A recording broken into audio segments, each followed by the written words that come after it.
We used to call them failed states. Now we're a little more polite and refer to them as fragile. But however you come at it, they are problematic for their citizens and, more often than not, their neighbours as well. Why do some states fall into this category, and once in the category, is it possible to emerge? That is the subject of a new book by one of South Africa's most astute international observers, Dr. Greg Mills, head of the Brenthurst Foundation.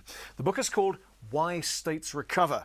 Greg Mills, hello and welcome. Hi, Chris. Why do states fail in the first place? I mean, in one simple word, it's down to leadership, but it's slightly more complex than that. It's really about the intersection of politics and economics. It's about why certain policy choices are made, and that relates to the nature of politics and, of course, to leadership choices. It's interesting to ask the question in the context, say, comparing Africa of East Asia.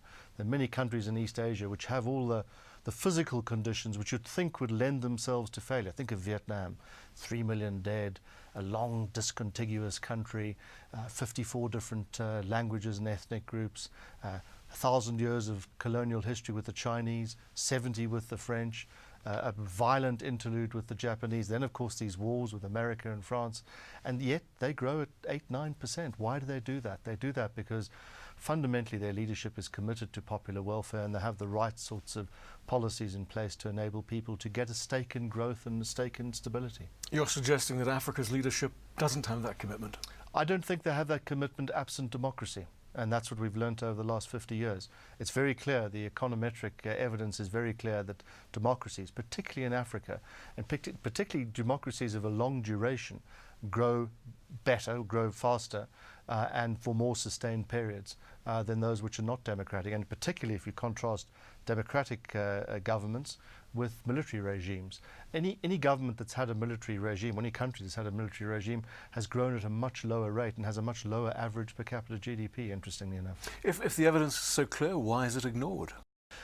Well, I think it's ignored because leadership is very short-termist. Leadership tends to play to identity political impulses. They don't focus on the issues because, they don't want to focus on the issues, and their constituents allow them not to focus on their issues because they play one side off against the other. I mean, I think it's remarkable that so many African governments, when faced with evidence about how to make better decisions, don't make them. And yes, we're in a much better position now. We are after 15 years of continuous growth, the best growth period on record in post-colonial Africa. But we're growing on the back of catch-up growth on the one hand, and then on the basis of high resource prices and demand for natural resources on the other. We're not creating the sorts of jobs that we need to, and that really is about policies and leadership and about the intersection, as I said, of politics and economics. You say at one point in the book, as you start to examine the recovery process, development is not a mystery. Fair enough, but why do so many countries, a large number of which are African, fail in this regard? I think they're interestingly enough, I think their constituents, their electorates, allow them to get off the hook. I mean, I've always thought the one amazing thing about Zimbabwe is not just the policies that have been adopted and essentially running the country down in such dramatic fashion within a generation, but it's that largely the constituents of Zimbabwe, the electorate, has allowed Robert Mugabe and ZANU-PF to get off the hook in this regard. I mean, if you imagine those policies, let's say in Eastern Europe, in Yugoslavia, or those policies even in an authoritarian democracy in East Asia, it's very unlikely that they would have been allowed to get away with it. I think our electorates are far too passive, and I think that the same applies to South Africa. You see, violent service delivery protest against the ANC, and then people go and vote for the ANC. So which is it? I don't think we hold our politicians or take them to task and hold them to their promises quite as we should.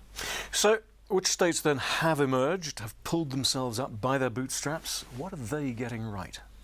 I think they're getting the choices question right. I think they're getting the policy aspect right. I think they own their recovery process. They've had a good crisis. That's the one discriminating factor. The countries that use crisis to put in place otherwise very unpalatable or politically contentious reforms generally do it right. So whether it's Costa Rica or El Salvador or Vietnam with its Doi Moi or renovation or reform process in the mid-1980s, or even Singapore when it faced its crisis in the mid-1960s. We often forget about that because Singapore is so developed today.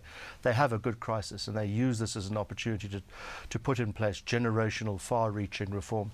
But the real thing is that they own it. I mean, it's about local ownership. You know, outsiders, and we know this from aid, we know this from the extremes of military intervention in places like Afghanistan, for example. Really, it's fundamentally about local ownership. Outsiders can go in for a short, brief period of time, oil the wheels, provide a bit of aid to get things going again, stabilize the situation, but development depends, as I said before, on locals owning the process and putting in place not what foreigners want, but what's going to suit their country in terms of growth and development. And a key lesson in that for South Africa. Absolutely a key lesson in that for South Africa. And I think the key lesson for South Africa also is the fact that, you know, no one has grown with policies for a black and white TV age. We're trying to grow our economy in a digital world, in a flat screen world, with policies of the 1960s. And one of the discriminating factors is those that have very mercantilist policies, those that see the world in zero-sum terms. In other words, Chris, you trade more with me than I do with you, so therefore you're a winner. They're simply doomed to failure, to structural failure. You've got to see the bigger picture, you've got to see the bigger pie, as it were, and the importance of growth in that regard, and not be xenophobic against skills, not be xenophobic and mercantilist when it comes to trade and investment, because people will not come and invest. Let's hope they're listening. Author of Why States Recover, Greg Mills, thank you for joining us. Thank you, Chris.